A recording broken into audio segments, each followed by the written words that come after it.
And there it begins, The Gatekeepers' Tale, Book 1, The Sword and the Staff.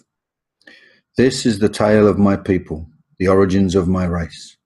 How can we know where we are going if we do not know from when we came? Our ancients did not die, they live on in our very blood. Haunted by the battle cry of ghost warriors, as a child I saw the signs. As a man I have learned to read them so well that I have unlocked the mysteries of our beginning. My shamanic journey through time is just but a yarn. I travelled back and asked the ancients how my people were born. I cast the mystical runes upon the ground and I read the Ogham, the wisdom of the trees. By sheer chance or destiny, I know not which, I dreamt this, the dream of the gatekeeper. This is my story. This is his story. This is our story. Somewhere around the year 500 AD, what was known as the Dark Ages began. The once mighty Roman legions had returned home, leaving Britain to fall back into the heathenism of the old gods. The wealthy landowners and settlers to whom these lands were now home stayed behind after the evacuation, but were no match for the raiding parties of Picts and Irish who rained down their terror on the rich, soft, easy prey. In their desperation to keep power and defend their lands and families, these Romano-Britons invited Germanic warriors to come and protect them. Thus began the clash of cultures, a collision of myths and magic, a merging of the tribes of Northern Europe to form a new people, a new kingdom, a powerhouse that would dominate the world for the next 1400 years. This transition was not easy. No written records remain of the turmoil that ensued.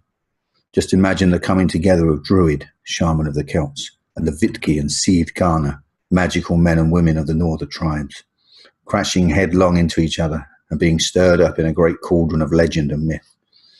And yet these different peoples, both warlike and noble, had more than one common thread running through their cultures. Both believed in the magical realms that ran parallel to ours, the world of fairies and elves and dwarves, where the great tree of life watched over all things, and the spinners of the web wove the destiny of mankind with their golden thread. Add to this the coming of the Christ, the new religion, where hermit-like monks live in humble lifestyle and sacrificed all pleasures for the glory of their one true God. These missionaries travelled the land, baptizing and converting the new heathen newcomers to the powers of the Church of Rome. This was a far cry from the ethos of the warrior creed, which now invaded these green lands. They lived by a much simpler set of ideals. Live well, die well, sing my song loud in the mead hall of the gods.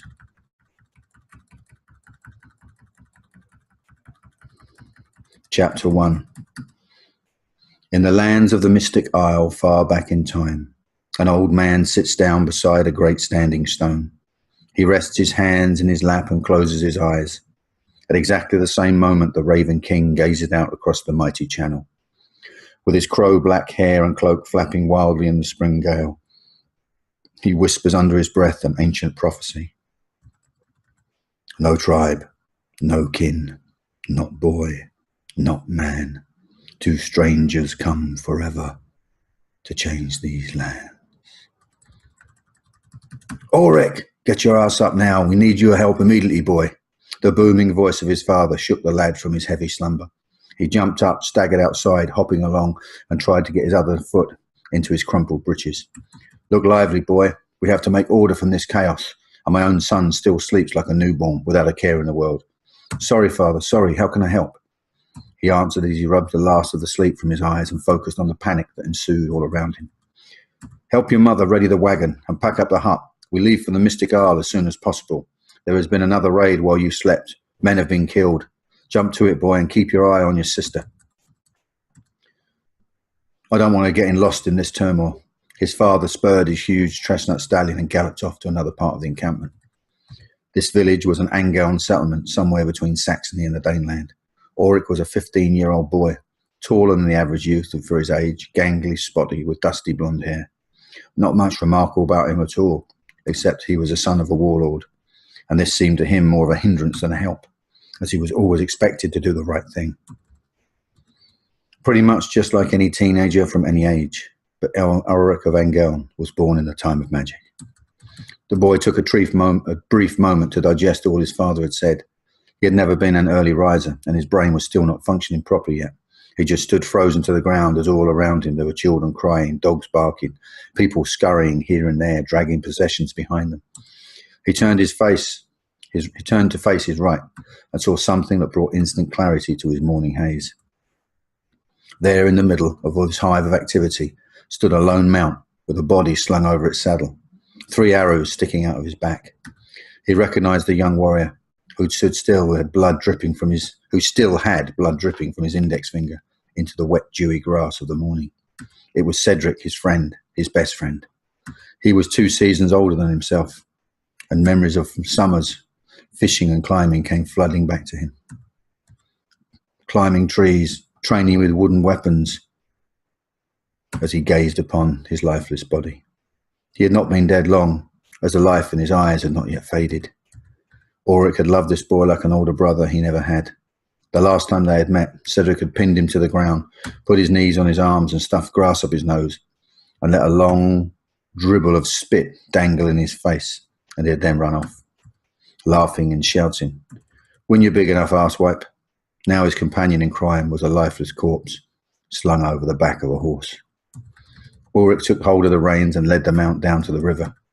"Boy, come help your sister and me. We have no time to dawdle," his mother shouted to him as she struggled to carry a huge bundle of furs from the hut. "Not till I've sent Cedric to the mead hall, Mama." She tutted and sighed heavily, but carried on about her tasks, fully aware that her son's heart and mind were somewhere else. Ulrich turned to see the fallen warrior's father stood in front of him, holding a burning torch. The sullen and gaunt-faced man took the reins from the lad and led the pony down to the river. The boy silently walked behind. Then together they lay Cedric on a boat, a small fishing boat, placed his sword on his chest and his throwing axe beside him. "My boy will have a warrior's funeral and go straight to Valhalla, to sit beside Odin and wait my coming."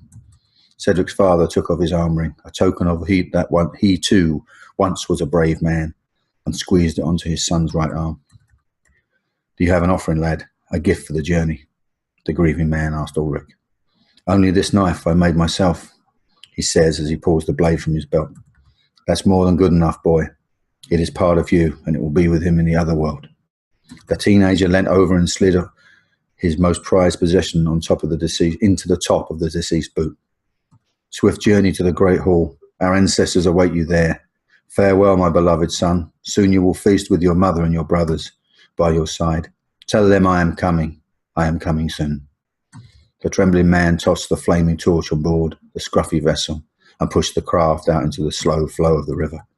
The flames licked up the side of the body. Within seconds, Cedric was engulfed in fire, his body devoured by the dragon, which sent his soul to Asgard. The 2 silent but tearful mourners watched from the bank as Cedric was sent to his final journey. Suddenly, a familiar chestnut stallion crashed through the undergrowth. "The boy is gone. If you don't want to join him, get back to the convoy now," Ulrich's father snapped at his son and the old man. They needed to be brought back to the reality of the situation quickly. "I'm staying here. All my kin are gone now. He was the best and last of them. He was my hope for the future. Now that is perished in the flames too," Cedric's tearful father replied to the warlord. "That is your choice to make, old friend. But Ulrich, move your ass." The warrior took a spare sword from his saddle pack and tossed it to the old man. "Die well, brother. May you spill some of their blood before the Valkyries call you home." He turned his steed and galloped full charge back to the village. The boy ran behind him and struggled to keep up. By mid-morning, the entire camp was packed away, piled on wagons that made slowly. By mid-morning, the entire camp was packed away, piled on the wagons, packed away and piled on the wagons. They made slow. I'm going to read this bit again because it's really messed up. By mid-morning, the entire camp was packed away. All their possessions were piled on wagons, and they moved slowly westward. No one was speaking in the silent convoy as the silent convoy rambled its way through the Teuton forest. Normally, this was a safe route, as the lands belonged to all the tribes of the Invigian Confederation. But this day, everyone was on edge. The children tagged along at the back of the procession. Ulrich, being 15, found it a great insult that he had to be part of the baby group. He had not yet faced the wild boar alone, so he was still considered just a boy. This was to be his summer of manhood, when he would leave the stuff of children behind and brace the warrior's path. As his tribe travelled, the spring sun warmed his damp bones. Thoughts of his dead friend filled his head and his heart. His eyes welled with tears once more, and he wiped them away with the sleeve of his jerkin. He observed his shadow on the ground. He was embarrassed that he was a good head bigger than all the other kids. Suddenly his random thoughts were washed aside as the brightness of the morning sun dimmed, and a whirring sound buzzed through the air. The boy looked up at the shadow in the sky. Then realization hit him. It was a hail of arrows about to rain down upon his people. "Take cover in the trees!" Oswald, the mightiest of the warlords, managed to cry out before an arrow struck him through the mouth and at the other side of his cheek. The mighty warrior ripped the shaft from his face, which left a gaping hole in his flesh. Or it grabbed Anna, his 6-year-old sister, roughly by the arm and bolted into the cover of the trees. He felt a sharp pain and a sting in his shoulder and turned to see where the arrow had hit, but he had just caught himself in a random branch that was sticking out of the trunk. He gathered his senses. He took his sister's hand and they continued their escape deeper and deeper into the forest. When she could run no more, the boy picked her up and carried her over his shoulder, his heart thumping like a drum, his siblings screaming for a mother. He continued on until he had completely exhausted all his energy. Then they dropped into the clump of ferns. "Shh, Anna. We will meet them later. Hush, you are safe. I will let no harm come to you. We must be still. We must be very quiet." The two laid completely still, except they were panting like dogs, hidden in the damp undergrowth. In the distance they heard the crash of sword on shield, screaming, hollering, the screeches of horses and the chaos of battle. They were going nowhere until Ulrich knew it was safe. An hour or two passed by. Anna's panic and fear had turned into exhaustion, and she slept in her brother's arms until the sound of the skirmish faded away. Above, the crows sung their death song and circled above this bountiful feast. The boy knew what to expect back on the road, and it was no sight for a 6-year-old. He decided to skirt the path for a mile or so. They walked parallel to the road, through the trees. Every now and then they would hear something or someone and drop down below the tops of the ferns. Then quietly resumed. They would move on. In the early evening, when the lad decided to rejoin the track, both were thirsty, hungry, and very tired. "We will stop at the next stream to drink. I'll try to catch us some food." Ulrich had the responsibility of parenthood thrust upon him, a gift of one horrendous morning where he and his sister had had their lives torn apart. It was not long before they came upon a slow-running brook. Both dropped down and slurped the cool, fresh water, sucking up into their mouths just like horses. Their thirst quenched, the two flopped back on the grassy bank. It was a pleasant evening. If anything about this day could be pleasant, they were alive, and right at this moment, that was enough. The two had travelled a good distance, maybe 9 or 10 miles. The sun, although low in the sky, still shone bright and warm. It also illuminated the opposite bank of the river. There, basking in the evening rays, was a big fat trout. He may not have faced a wild boar, but there was none better in the whole village, a trout tickler. Ulrich told Anna to wait there and to not make a sound or any sudden moves. He would be back in a few minutes. She sat where she had been said, content to pick daisies and thread them into chains. The little girl was confident her brother would look after her. The boy crossed over some 20 yards downstream and slowly crept back up. He made sure he did not cast a shadow on the surface of the water. He was almost opposite Anna. He dropped down and crawled flat on his stomach like a snake and wriggled to the edge of the bank and peered into the depths of the river. Slowly he submerged his hand about the foot downstream from the fish. As gently as he could, he manoeuvred his palm under the fish's belly and slowly made ripples with his fingers, as if his hand was just part of the water's flow. Then flip, the fish was on the bank and supper was served. Ulrich would have skinned and filleted the fish if he hadn't given his knife to his departed friend. So instead he bit chunks off, making sure there were no bones in it, and fed the morsels to Anna. His sister struggled with the raw fish, although her survival instinct or pure hunger helped her force it down, one mouthful at a time. Fed and watered, Ulrich wanted to catch up with his other survivors before dark. He didn't envy the prospect of spending the night in the damp spring forest with no fire or blankets to keep them warm, especially with bandits on the prowl. It was a struggle to get Anna motivated to move on. His little sister, now had her thirst and hunger pangs were quenched, could only focus on her missing parents, and she started to cry once more. "Anna, if we don't hurry up, we'll never find them." Ulrich's words persuaded his sister to summon up the energy and the will to carry on. although Anna looked done for. Her normally beautiful golden flaxen hair was stuck to her face like rat's tails. Her dusty face had a line on each cheek where the tears had washed away the day's chaos.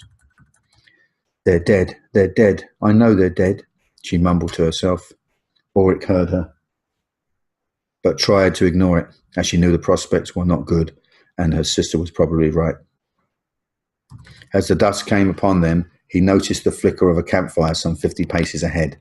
The distant sounds of laughter had not the average laughter, but a loud, bellowing, infectious roar echoed through the forest. Oswald, Ulrich cried. He grabbed Anna's hand and hurried to the camp. There sat the warlord, eating, drinking, laughing. He cursed every time mead squirted out of the wounded cheeks. Ulrich, Anna, I had you down as crow's feed. Lady Frigga much watch over you.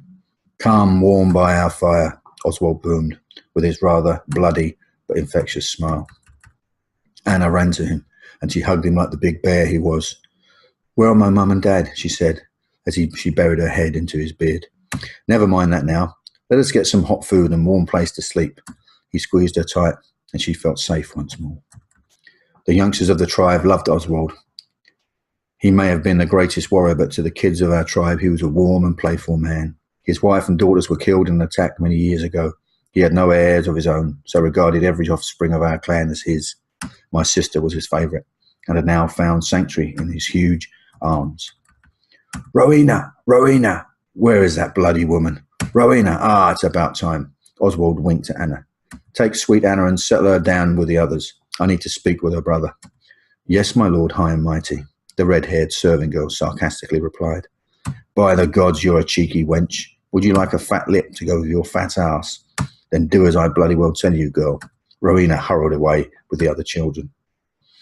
She was originally taken by a slave of their people, but now she had respect, position, and a very special place in Oswald's affections, although the way they spoke to each other, you would never think it. Ulrich, come here. Listen, boy. Your father fell. He fought like a demon, and I am proud to call him my brother. We buried him in a mass grave with the others who gave their lives for us this day.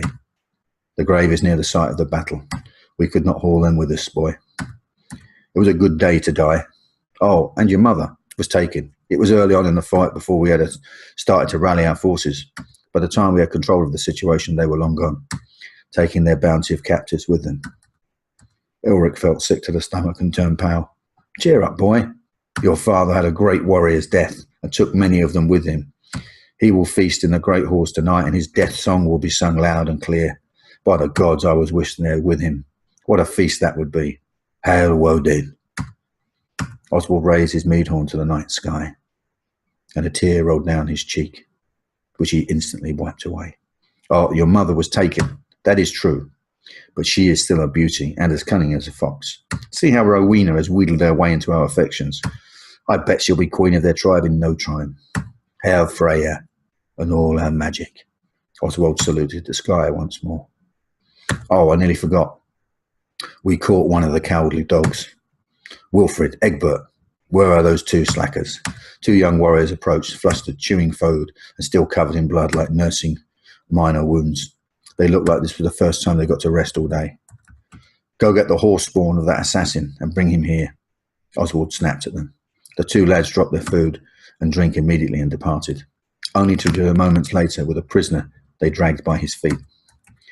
This is the gutless piece of turd. I saw him strike your father down from behind just before our warriors got the upper hand and drove the bastards off. Pick him up, boys. Let the lad look into his eyes.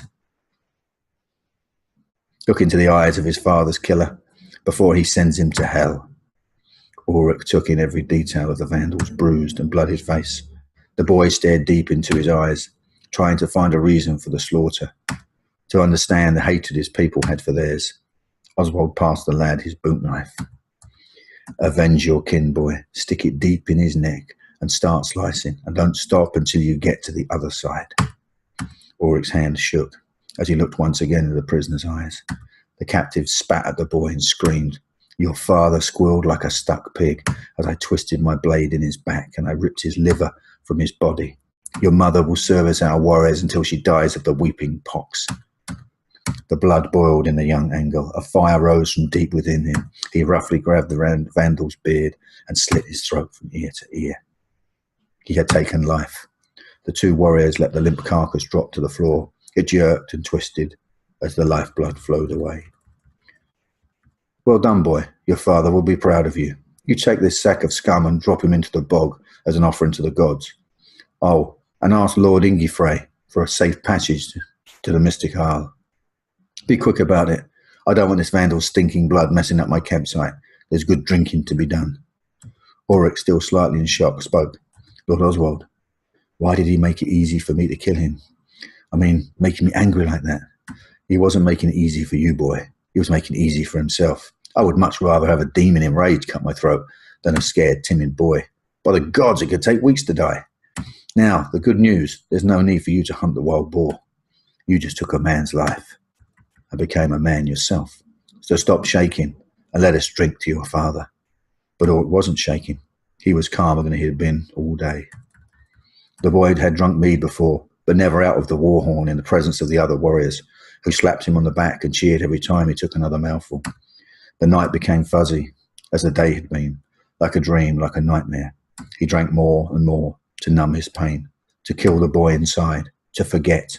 He stood up, wobbled this way and that, which made the other revelers laugh hysterically, and staggered off into the woods to relieve himself. His bladder had reached maximum capacity. It was the best pee he had ever had, out in the forest up against the tree, his head resting against the bark. Then the young Angle looked up as he swayed back and forth and saw a raven that sat on a branch and stared straight at him. It looked like the magical bird glowed as the moonlight illuminated its feathers. A sudden gust of wind blew in the boy's face. He was sure the animal spoke some strange words. In Brewith Brennin. The drunken lad leaned further and further back, mesmerized by the bird, until eventually he fell flat on his back. He did this while still in full flow, and then gravity took its job and Ulrich's own pee rained down on him. The raven called, turned and flew off in the direction of the night. Oswald called for Ulrich, who struggled to his feet, then staggered back to the fray. That's it, boy. You'll be happy just to be alive in the morning. There's time enough for crying when you're dead. Oswald's voice was the last thing he heard as he sank into darkness and dreamt of the raven. Dreamt of the raven's message. The raven's words are very simple. They mean soon, my king. Thank you for listening for chapter 1. Hopefully next week I'll be posting chapter 2. Bless you all.